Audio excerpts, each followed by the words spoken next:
My name is Miriam Blackwood, and I'm 62 years old. When my son knocked on my door at 9 p.m. with panic in his eyes and said, "Mom, I need $85,000 right now, or they'll hurt me," I knew my life was about to change forever. But what shocked me most wasn't the enormous sum or the threat from dangerous loan sharks. It was the fact that my daughter-in-law had brought her own parents along, turning my living room into a family tribunal, with 6 people surrounding me demanding I sign refinance papers for my house, the only asset my late husband left me. "Fine," I said, and that answer made them all smile triumphantly. They had no idea that the weak widow before them was about to teach them a lesson they'd never forget. Before we continue, please take a moment to like and subscribe, but only if you truly enjoy the story. Let me know where you're watching from and what time it is where you live. And here's my story. The Victorian house felt too big these days. 4 bedrooms, 3 bathrooms, and just me rattling around inside like a marble in an empty jar. I stood in the kitchen that morning, October rain pattering against the windows, stirring my coffee and staring at the wedding photo on the mantel. Robert and I, 37 years ago, both grinning like we'd won the lottery. "I'll take care of you forever, Miri," he'd promised. Well, forever turned out to be 32 years. 5 years gone now, and the silence still felt wrong. My phone buzzed. A text from Garrett. "Busy month. Talk soon. Love you." 23 words. That's what our relationship had shrunk to. 23 words once a month. 8 months since he'd actually visited. 8 months since I'd seen my only child's face in person, instead of in old photos scattered around this too-empty house. Mrs. Chen from next door knocked around noon, bringing her famous dumplings. "You too skinny, Miriam," she fussed, setting the container on my counter. "When Garrett coming to visit?" "Soon," I lied, the word bitter on my tongue. After she left, I found myself in Robert's old study. Everything exactly as he'd left it. His reading glasses still on the desk, his favorite pen in its holder. I opened the bottom drawer, looking for his journal, hoping to feel close to him again. Instead, my fingers found an envelope I'd never seen before. "For our grandchild's future," written in Robert's careful script. My heart skipped. Grandchild? Garrett and Felicity had been married 3 years, but no pregnancy announcements. Inside the envelope, just a single page. Trust established. Details with Tom Donovan at First National. Conditions apply. Protect Miriam first.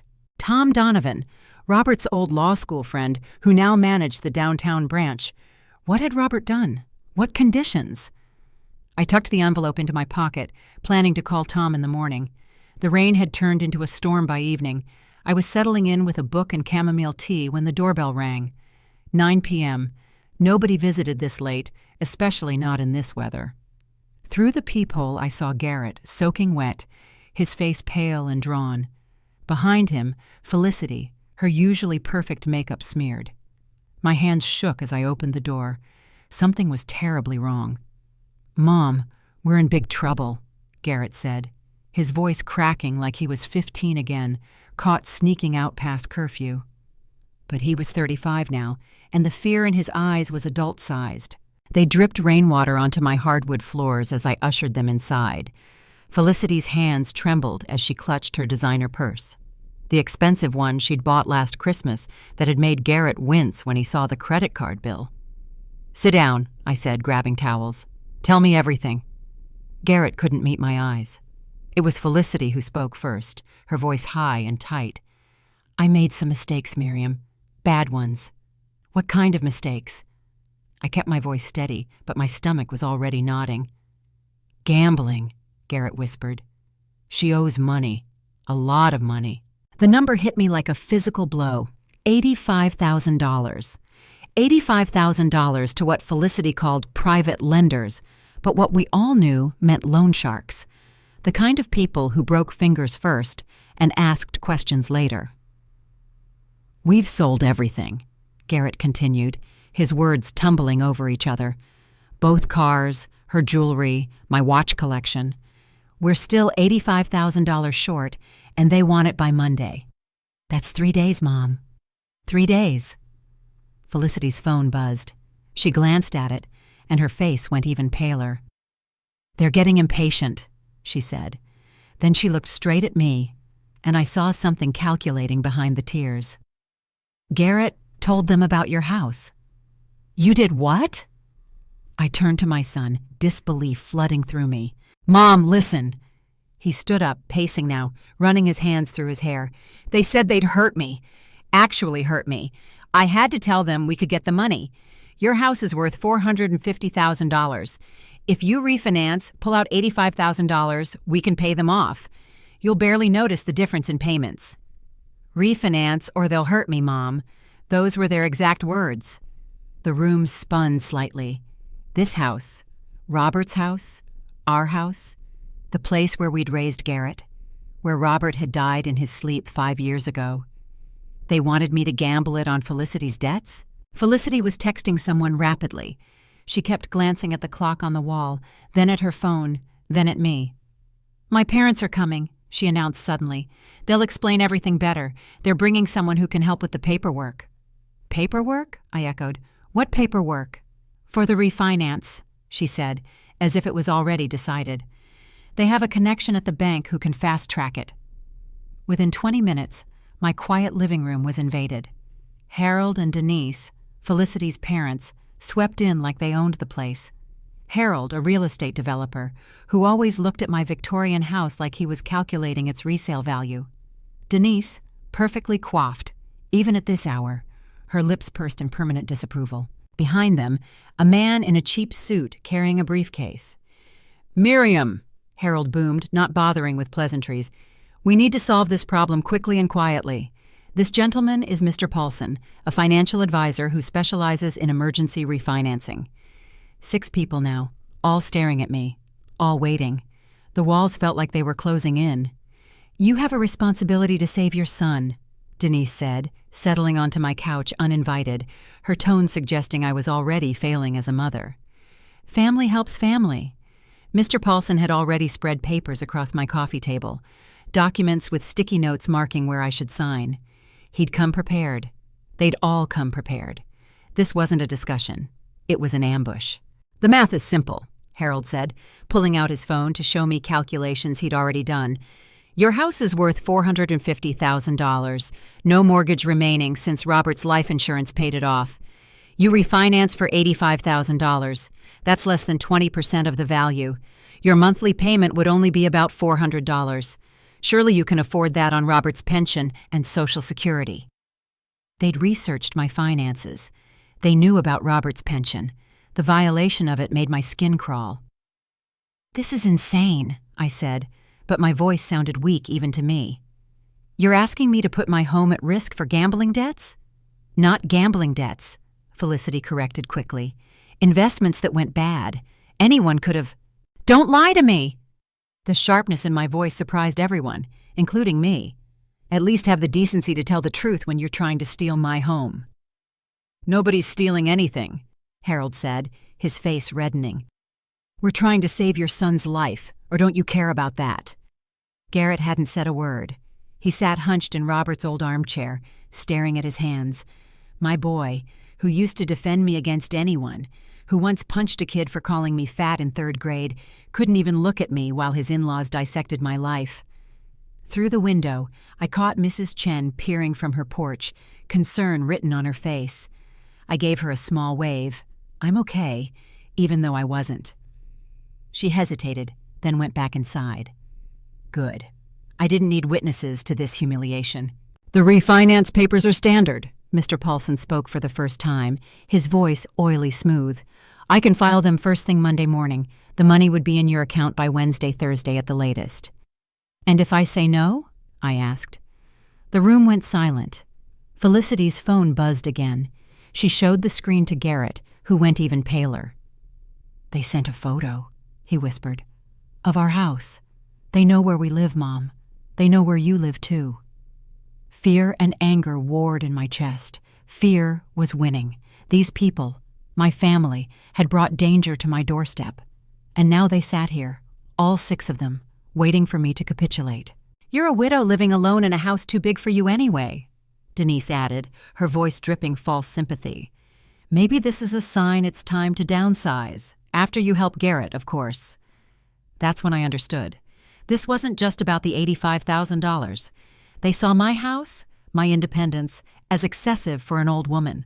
Help them now, and there'd be more requests, more refinancing. Until I had nothing left but a room in some assisted living facility while they sold off Robert's dream. But Garrett, my baby boy, was in danger, real danger. I looked at each face. Harold, calculating. Denise, condescending. Mr. Paulson, impatient. Felicity, desperate but somehow still manipulative. And Garrett, my son, who wouldn't meet my eyes. "Fine," I said quietly. "I'll sign." The relief in the room was palpable. Felicity actually smiled. Harold clapped his hands together like he'd closed a business deal. "But I need to meet with my bank manager first," I continued. "Tomorrow morning, 9 a.m. You can all come with me if you want, but I deal with Tom Donovan directly, not your Mr. Paulson." "Why wait?" Harold demanded. "Sign now. Handle the details later." "Because that's my condition," I said, standing up. "Take it or leave it. Now get out of my house, all of you. I'll see you at First National Bank tomorrow at 9. They left reluctantly, Felicity whispering urgently to Garrett, Harold muttering about difficult old women. Only Garrett paused at the door. "Mom, I'm sorry," he said quietly. I closed the door without answering. I had calls to make. Can you imagine being cornered by your own family like that? At that moment, my heart was being torn apart. On one side, my maternal instinct to protect my son.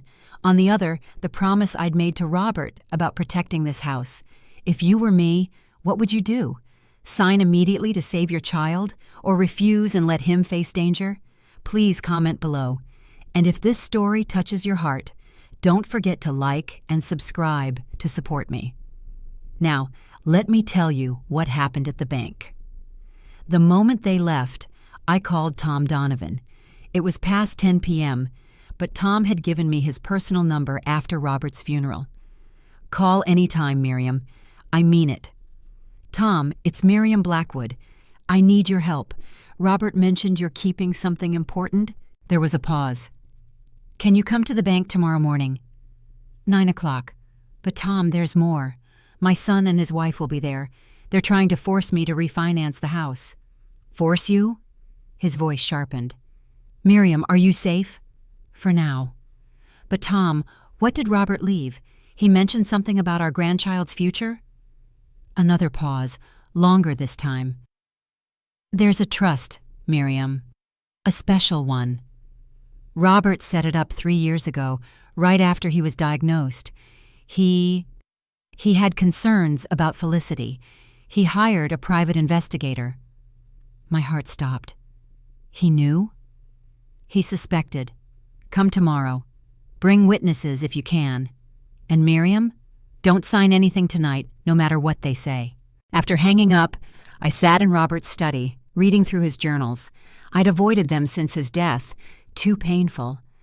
But now I needed his wisdom, his strength. The entry from 3 years ago made me gasp. Felicity asking G for money again. Saw casino charges on their credit card statement when G asked me to help with taxes. $5,000 in one weekend. G doesn't know. Should I tell him? No. He needs to learn himself. But I'll protect Miriam and our future grandchildren. Tom will help set it up. Robert had known. He'd watched our son being manipulated and said nothing, believing Garrett needed to learn his own lessons. But he'd protected me. Even from beyond the grave, he was still protecting me. My phone rang. Felicity. "Miriam, I wanted to apologize for tonight. We're all just so stressed. You understand, right? You know we wouldn't ask if we had any other choice." "I understand," I said carefully. Good. So you'll sign tomorrow? No delays? Because these people, Miriam, they don't play games. They've already called twice tonight. They want their money." "I said I'd sign, didn't I?" "Yes, but Harold thinks you might try something. You seemed upset." "What could I possibly try, Felicity? I'm a 62-year-old widow. You've got me surrounded." She laughed, but it sounded forced. "Don't be dramatic. We're family. We're just trying to survive this together." "Together," I repeated. Tell me, Felicity, how much do you really owe? Is it just $85,000? Silence. Then, why would you ask that? Because I'm about to mortgage my home for you. I deserve the truth. It's $85,000 to the dangerous people. There might be other debts, but those can wait. How much in total? Does it matter? It does to me. Maybe $200,000 total. But Miriam, the $85,000 is what matters now. That's what could get Garrett hurt. $200,000. She destroyed my son's life for $200,000 worth of gambling. The rage that filled me was so hot, so pure, I had to grip the phone to keep from screaming. "I'll see you tomorrow," I said, and hung up. I spent the rest of the night preparing. I found Robert's old recorder, the one he used for business meetings, and tested it. Still worked. I charged my phone, made sure the recording app was ready. I even emailed Mrs. Chen, asking her to be ready to come to the bank if I needed her. "Bring your phone," I wrote. "Be ready to record." Then I found the lockbox Robert kept in the closet. Inside, along with our marriage certificate and his death certificate, was a business card. Marcus Webb, private investigator. On the back, in Robert's handwriting, "He knows. Call if needed." I called. Even at midnight, Marcus answered. "Mrs. Blackwood, I've been expecting your call for 5 years. Robert said you might need me someday." "What do you know about my daughter-in-law?" "Everything. Robert had me investigate her for 6 months. I have files, photos, casino footage, evidence of her forging Garrett's signature on loan applications. Your husband was building a case, but then he got sick." "Can you send me everything?" "I'll do better. I'll be at the bank tomorrow. What time?" 9 a.m. "I'll be there at 8:45. Look for the man in the blue suit with a briefcase. Don't acknowledge me unless you need me." When I finally went to bed at 2 a.m., I felt something I hadn't felt in years. Not fear, not anger, purpose.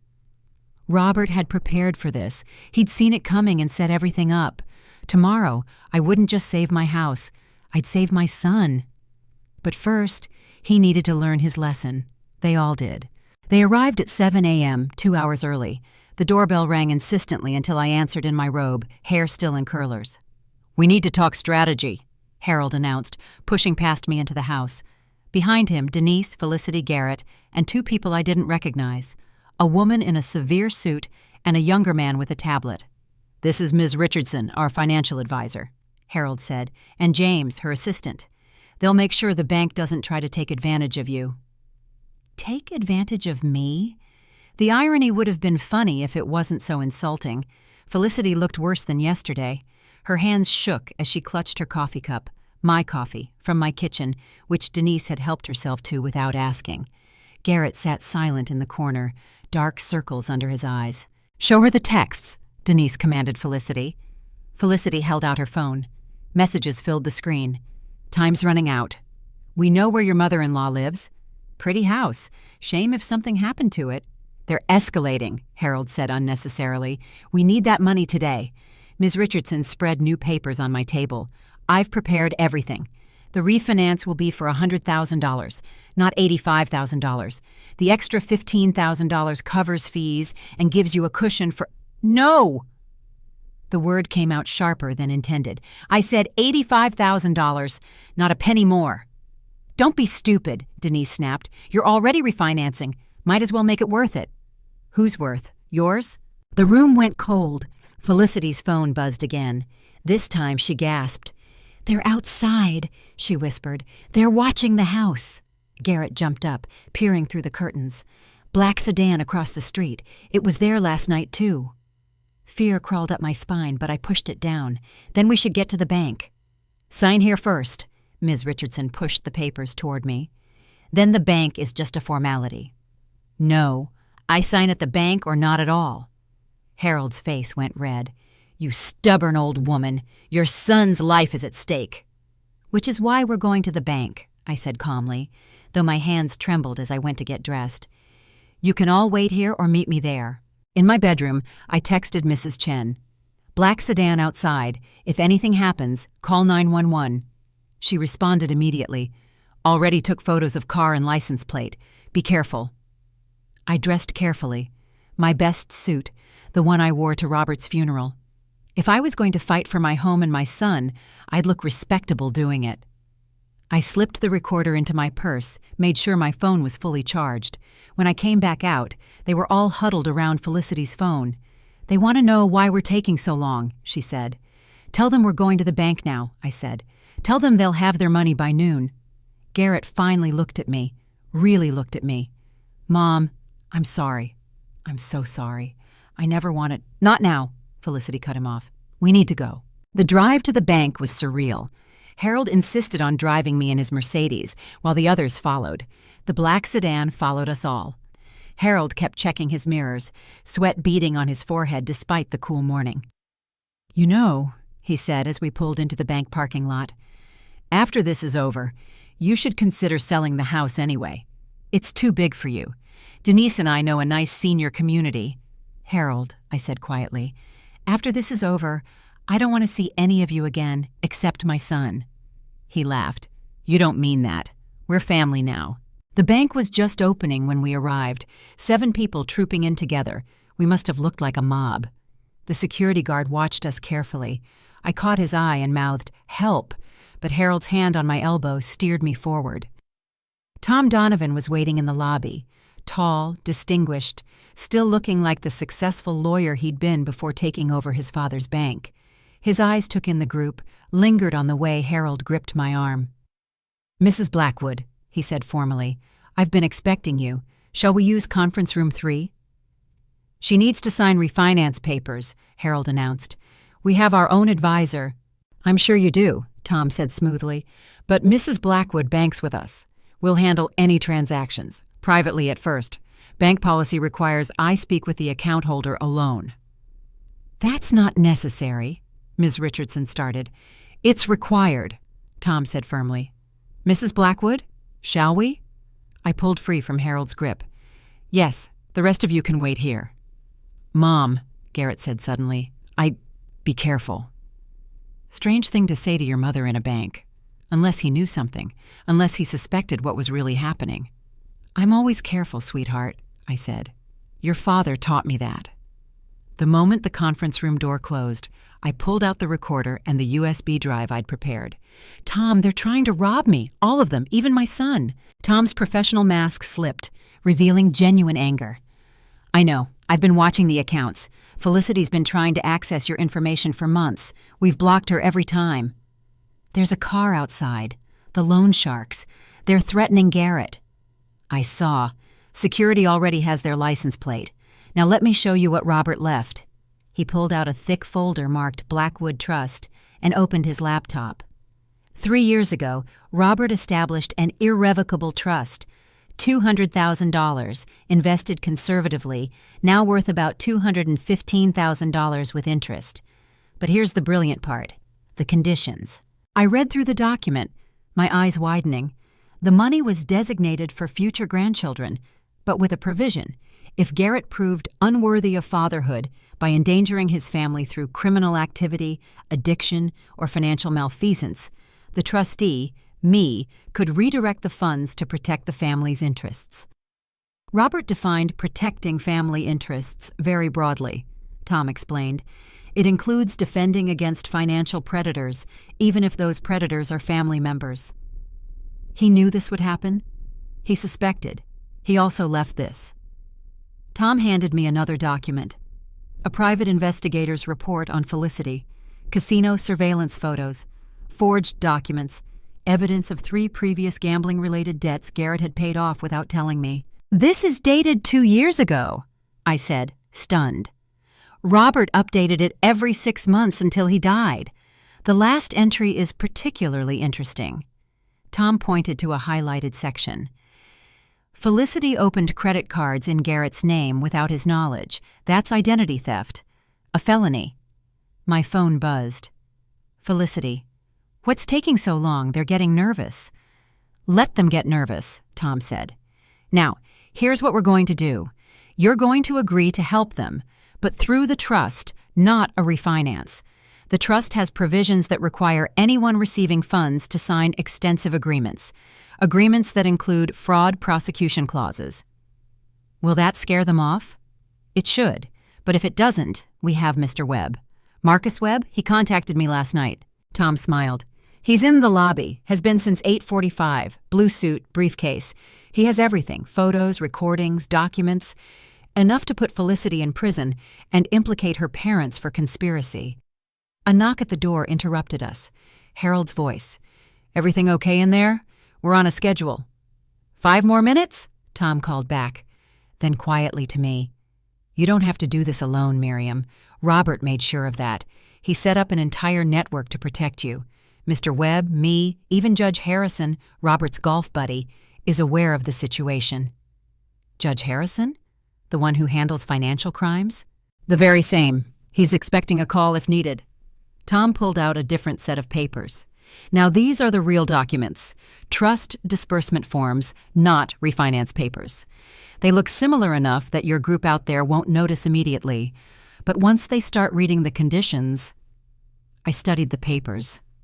Brilliant. They required full financial disclosure, agreement to prosecution for any fraud, mandatory counseling for gambling addiction, and, the best part, immediate repayment if any harassment or coercion was discovered. They'll never sign these, I said. Exactly, but they'll have to explain why not, in front of witnesses. Tom gestured to a small camera in the corner. Everything in this room is recorded, bank policy. Another knock, more insistent. Mom? Garrett's voice worried. Are you okay? Let them in, I said to Tom. All of them. Let's end this. Tom opened the door. They flooded in. Harold red-faced, Denise imperious, Ms. Richardson suspicious, Felicity desperate, Garrett torn between concern and complicity. Finally, Harold boomed. Let's get this signed and done. Tom set the papers on the table. Mr. Blackwood needs to sign as well as the beneficiary. Beneficiary? Felicity's voice pitched high. What beneficiary? This is a refinance. No, I said calmly. It's not. It never was. The room erupted. Harold shouting about bait and switch, Ms. Richardson threatening legal action, Denise calling me senile, Felicity crying real tears this time. Only Garrett was quiet, staring at the papers, reading them, understanding dawning on his face. Mom, he said slowly. What is this? It's your father's gift, I said. And his test. The money exists, Garrett, more than enough to pay the debts. But to access it, you have to prove you deserve it, that you're the man he raised, not the puppet you've become. Felicity grabbed the papers, scanning frantically. This is insane! We can't sign this! It admits to the truth, Tom said quietly, which is what banks require. Full disclosure, legal agreements, accountability. The black sedan was visible through the conference room window, still waiting. Time was running out, but not for me. For them. This is extortion! Harold slammed his fist on the table. You can't force us to sign admissions of guilt to get money that should be freely given. Freely given? I stood up, my voice stronger than it had been in years. Like how you freely came to my house at night, 6 against 1, demanding I risk my home? Tom clicked his laptop, and the screen on the wall lit up. Perhaps we should review some facts. The first image appeared. Felicity at a casino, date stamped 6 months ago, then another and another. These are from the investigation Mr. Blackwood Sr. commissioned. Felicity went white. You had me followed? Robert did, I said. For 3 years, he knew exactly what you were. The next slide showed forged documents, Garrett's signature on loan applications he'd never seen. Identity theft, Tom said calmly. Multiple counts, a felony. You knew? Garrett turned to Felicity, his voice breaking. You forged my signature? You stole my identity? I was trying to protect you, Felicity cried. You would have worried. Protect me? You destroyed me. Garrett stood up, pacing. My credit is ruined. My business loan was rejected. That was you? Ms. Richardson was backing toward the door. I had no knowledge of any criminal activity. I'm leaving. Sit down, Tom said sharply. You brought fraudulent refinance papers to coerce an elderly woman. You're a witness now, if not an accomplice. Harold's face had gone from red to purple. "Denise, we're leaving. This is not our problem." "The hell it's not!" Felicity grabbed her father's arm. You both knew what I was doing. You gave me money to gamble, said it was an investment in my marriage." The room went silent. Denise's perfectly composed face cracked. "That's a lie." "I have the texts, Mom, the wire transfers, all of it." Tom pulled out his phone. "Should I call Judge Harrison now, or would you prefer to hear the rest of the trust conditions first?" "What conditions?" Garrett asked quietly. He'd stopped pacing, standing by the window, staring at the black sedan below. I walked over to my son. "Your father set aside $200,000 for your future children. But to access it, you have to prove you're worthy of being a father. That means protecting your family, including me. That means standing up to manipulation and abuse. That means being the man he raised you to be. And if I'm not? Then the money goes to protecting the family from threats, like paying off loan sharks, like prosecuting criminals who prey on the elderly." Garrett looked at me, really looked at me for the first time in years. "You'd use Dad's money to prosecute Felicity?" "If necessary. But I'd rather use it to save you, the real you, not this shadow she's turned you into." Felicity's phone rang. She looked at the screen and panicked. "They want their money, now. They're coming inside." Tom pressed a button on his phone. "Security to conference room 3, please." "No!" Felicity screamed. "They'll kill him! They'll kill Garrett!" "No, they won't," said a new voice from the doorway. Marcus Webb entered, the man in the blue suit I'd noticed earlier. "Because they're already in custody. Have been since 8 a.m. this morning." "What?" Harold stood up so fast his chair fell over. Marcus opened his briefcase, pulling out photographs. "The sedan outside? FBI. The loan sharks you've been dealing with, Ms. Blackwood? We've been tracking them for 2 years. You just gave us the final evidence we needed. Your texts, your calls, all recorded with warrants." Felicity collapsed into a chair. "You're lying. Your handler, Vincent Torino, arrested this morning at 6 a.m., along with his entire crew. You're actually safer now than you've been in months." "You knew?" Garrett turned to me. "You knew all of this?" "I knew Robert protected us. I didn't know how thoroughly until last night." Tom cleared his throat. "So the question now is simple. Sign the trust documents, accept the conditions, get help for the gambling addiction, and receive the money to pay your legitimate debts. Or don't sign and face prosecution for identity theft, fraud, and conspiracy to commit elder abuse." "Elder abuse?" Denise shrieked. "She's not that old." "Coercing someone over 60 to sign financial documents under threat is elder abuse in this state," Tom explained. "The recording from Mrs. Blackwood's home last night is quite clear." I pulled out my recorder, hit play. Their voices filled the room. "You have a responsibility to save your son. Sign now, handle the details later. Refinance or they'll hurt me, Mom." Garrett sank into a chair, head in his hands. "I'm so sorry, Mom. I'm so sorry." "I know, sweetheart, but sorry isn't enough anymore." "Were you surprised? My Robert, even from beyond the grave, was still protecting me and teaching our son life's hardest lessons. This is the moment I want to ask you. Do you think Garrett will choose right? Will he stand up to his wife and finally protect his mother? Comment Garrett if you believe my son will find his courage again, or Felicity if you think he'll remain under her control. Subscribe if you want to hear more stories about the unexpected strength of older women. Now, let me tell you how this all ended. "Here are my terms," I said, standing at the head of the conference table like Robert used to during his business meetings. "Non-negotiable." Felicity started to protest, but Harold grabbed her arm. "Shut up and listen.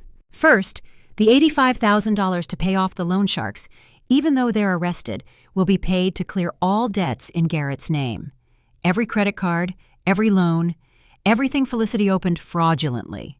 Tom nodded, taking notes. "That's actually required by law. Victims of identity theft shouldn't bear the burden. Second, Felicity enters a residential treatment program for gambling addiction. Minimum 6 months, no early release." 6 months? Felicity gasped. "That's prison." "No, Prison is where you'll go if you don't accept these terms, Marcus Webb said quietly. Identity theft carries up to 15 years. Third, I continued, Garrett moves back home with me for 1 year. He'll help maintain the house, learn to manage finances properly, and attend weekly counseling. I'm 35 years old, Garrett protested. I can't move back with my mother. You can't afford rent either, I pointed out. You're broke, your credit is destroyed, and your wife has been stealing from you for years. You need help, and you need to earn back trust. Fourth, Harold and Denise are banned from my property and from contacting me. Any attempt will be considered harassment and prosecuted. Denise stood up. You can't ban us from seeing our daughter. I'm not. I'm banning you from my life. What Felicity does after treatment is her business, but you enabled her addiction and attacked me. We're done. Fifth, I said, looking directly at Garrett, you signed divorce papers. Today. The room exploded. Felicity screaming, Harold threatening, Denise crying, fake tears, but tears nonetheless. Only Garrett was quiet. Mom, he said softly, I still love her. No, you don't. You love who you thought she was, but that person never existed. I pulled out another document from Tom's folder. This is a record of every time she's betrayed you. Every lie, every theft, every manipulation, 3 years' worth. Read it. Garrett took the papers with shaking hands. As he read, his face changed. Confusion to recognition to anger to devastation. The weekend you went to Seattle for Grandma's funeral, he whispered. You lost $30,000 that weekend? Felicity didn't answer. My grandmother was dying, and you were in Vegas? I was stressed, Felicity defended. Your family never accepted me. Because they saw what I was too blind to see. Garrett stood up, the papers crumpling in his fists. You're a parasite. You've destroyed everything Dad built, everything Mom saved, everything I worked for. Don't be dramatic. Dramatic? I haven't been able to afford dinner out in 6 months because you maxed out cards I didn't even know existed. I've been eating ramen while you were betting thousands. Tom cleared his throat. There's one more thing. The trust has a provision for immediate partial disbursement in case of emergency family protection. If Mr. Blackwood signs the divorce papers and agrees to all conditions, $100,000 can be released today. $85,000 for debts, $15,000 for legal fees and moving expenses. And if I don't? Garrett asked. Then your mother can use the trust to prosecute everyone involved in last night's coercion attempt, including you. You'd prosecute your own son? Harold asked, incredulous. To protect him from you? Absolutely. I met his stare without flinching. You turned my boy into a weapon against me. That ends today. Marcus Webb's phone buzzed. He checked it and smiled. Perfect timing. Mrs. Chen just sent me the video she took from her window last night. 6 people surrounding Mrs. Blackwood's house, one of them clearly agitated. Would you like to see it, Harold? This is blackmail, Harold shouted. No, Judge Harrison said from the doorway. When had he arrived? It's justice. Tom called me when you all came in. I've been listening from the manager's office. Everything I've heard constitutes conspiracy to commit elder abuse. Judge Harrison, Tom said formally, thank you for coming.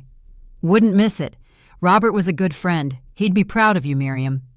The judge looked at Garrett. Your father loved you, son, but he saw what was happening. These conditions aren't punishment. They're his last attempt to save you. Garrett looked around the room. His wife, tear-streaked and defiant, her parents calculating their exits. The judge, stern but not unkind. Tom and Marcus, protectors Robert had arranged. And me, his mother, offering both consequences and redemption. Where are the divorce papers? He asked quietly. No! Felicity lunged for him, but Marcus stepped between them. You can't. 5 years. We have a life together. We have debt together. We have lies together. We have nothing real. Garrett took the pen Tom offered. I should have done this 2 years ago, when Mom stopped visiting. I knew something was wrong when you always had excuses why she couldn't come over. That's not... You told her I didn't want to see her, didn't you? You isolated me from the one person who actually loved me. He signed the papers. then the trust documents, then the treatment agreement as Felicity's emergency contact, but not her husband. "I'm sorry, Mom," he said, and this time I believed him. "You're making a mistake," Felicity said, her voice cold now, all pretense of tears gone. "You'll never find anyone who loves you like I do." "That's what I'm counting on," Garrett replied, his voice stronger than I'd heard it in years. Harold stood up, pulling Denise with him. "We're leaving. Felicity, come on." "She can't leave," Judge Harrison said calmly. "She has two choices. Sign the treatment agreement and accept the trust conditions, or I issue a warrant for her arrest right now. Identity theft, fraud, conspiracy to commit elder abuse, that's minimum 5 years, probably 10. "You're railroading her," Denise shrieked. "She's sick. She needs help, not prison." "Which is exactly what's being offered," Tom pointed out. "Treatment, debt relief, a chance to start over. Most criminals don't get such generous terms." Felicity looked at her parents, at Garrett, at me. For the first time since I'd met her, she looked genuinely lost. "If I sign, if I go to treatment, what happens after?" "That depends on you," I said. "You'll be divorced, debt-free, and hopefully recovered. What you do with that fresh start is your choice." "And Garrett?" "We'll be healing too, without you." She picked up the pen, hesitated. "I did love him, you know, in my way." "Your way nearly destroyed him," I said. "That's not love, that's possession." She signed. One by one, every document, treatment agreement, divorce papers, fraud admission, restitution agreement. With each signature, she seemed to shrink, the confident manipulator becoming just a sick, desperate woman. Harold tried one last time. "This is coercion. We'll sue." "Go ahead," Judge Harrison said. "I'll be the presiding judge. I'm sure the jury will be fascinated by your role in enabling your daughter's addiction and orchestrating elder abuse." They left without another word, Denise supporting Felicity, Harold on his phone probably calling lawyers who would tell him he had no case. The room felt lighter with them gone. Garrett slumped in his chair, exhausted. "What now?" "Now you come home," I said. "We'll clean out the guest room, your old room. You'll help me with the house, the garden. We'll cook dinner together like we used to, and we'll talk, really talk." "For a year?" "For as long as it takes. The year is minimum. Healing has no maximum." Tom started gathering papers. "The $85,000 will be in a secured account by end of business today. Creditors will be paid directly. Garrett won't have access to prevent any temptation or manipulation. The remaining $15,000 goes to Miriam for household expenses and legal fees." "What about the rest of the trust?" Garrett asked. "Remains in trust until you either have children or turn 45, whichever comes first. If you meet the conditions, staying divorced or remarried with prenup, maintaining employment, continuing therapy, you'll receive disbursements for major life events, home purchase, children's education, medical emergencies." "Dad thought of everything." "He thought of you," I corrected. "He wanted to save you, even if it meant playing the villain from beyond the grave." Marcus Webb packed up his briefcase. "The FBI will want statements from both of you about the loan sharks, but that can wait a few days. The important thing is you're safe now." "Were they really going to hurt Garrett?" I asked. "Probably not. They were low-level operators who relied on intimidation. But Felicity didn't know that. She genuinely believed the danger, which makes her bringing them to your door even worse." After everyone left except Tom, Garrett, and me, we sat in silence for a moment. "I can't believe Dad knew," Garrett said finally. "He knew and still loved you," Tom said. "That's why he did all this. He could have just written you off, left everything to your mother with no provisions for you. Instead, he created a path back." "A path I have to walk alone." "No," I said, taking his hand. "A path you walk with family, real family, the kind that tells you truth even when it hurts, supports you even when you fail, and loves you enough to demand better." Garrett squeezed my hand. "I've been so stupid. You've been manipulated. There's a difference. Stupid would be continuing once you knew better." We left the bank together, walking past the spot where the black sedan had been. Mrs. Chen was standing on the sidewalk, pretending to water plants that didn't need watering. "Everything okay, Miriam?" she called. "Everything's perfect, Mrs. Chen. My son is coming home." She beamed. "Good. I make dumplings tonight. Enough for 2. "Make enough for 3, I called back. "We're celebrating." As we drove home in my old Honda, Garrett's car had been sold months ago, he was quiet. Then, "Mom, there's something else. Something I haven't told anyone." My stomach clenched. "What?" "I've been documenting everything, too, for the last 2 months. I knew about the gambling, the debts. I was building my own case." I nearly drove off the road. "What?" "I found out when our bank called about suspicious activity. I hired my own investigator. I have recordings of Felicity admitting to the forgeries, photos of her with her dealer, everything." "Then why?" "Because I was scared. Of her family, of being alone. But mostly scared of disappointing you, more than I already had." "Oh, sweetheart." "I was going to leave her after we got the money. Take it and run. I'm so ashamed, Mom. I was willing to use you, too." I pulled into our driveway, his driveway now, too, and turned to face him. "But you didn't. When it came down to it, you chose truth." "Only because you forced it." "No. You could have fought harder, could have sided with them, could have let me refinance, but you didn't. That's Robert's son. That's my son." We sat in the car, both crying now, years of pain and manipulation and loss finally breaking free. "I want to be better, Mom." "Then be better, starting today." 6 months later, I stood in my kitchen making coffee while Garrett worked in the garden. He'd transformed it, bringing back Robert's roses, planting vegetables, creating something beautiful from neglect. Through the window, I watched him carefully pruning the apple tree Robert had planted when Garrett was born. The phone rang. Tom Donovan. "Miriam, I have news. Felicity completed treatment yesterday." "Early release?" "No, completed. She stayed the full 6 months. The facility says she's been a model patient, attended every session, led group meetings, even helped other patients." "What does she want?" "Nothing. She's not contesting the divorce, not asking for money. She's moving to Arizona to live with her aunt. Fresh start." "And Harold and Denise?" "Haven't heard from them since they tried to sue the bank and lost. Judge Harrison made sure they paid your legal fees, too." After I hung up, I went outside. Garrett was transplanting tomato seedlings, his hands steady and sure. "That was Tom," I said. "Felicity finished treatment." He didn't look up. "Good for her. She's moving to Arizona. Even better." "Garrett?" "Mom, I need to tell you something." He set down his tools, brushed dirt from his hands. "Remember I said I was documenting everything?" "Yes." "There's more. Dad contacted me 3 months before he died. He knew about Felicity, about the gambling, all of it. He made me promise to protect you if anything happened to him." I sat down hard on the garden bench. "He talked to you?" "He said he was leaving something in trust, but I had to earn it. Had to prove I could break free from Felicity's control. He said if I couldn't do it on my own, you'd help me when the time was right." "You knew about the trust?" "Not the details, just that it existed. Dad said, 'Your mother is stronger than you know. When she seems weakest, that's when she's most dangerous.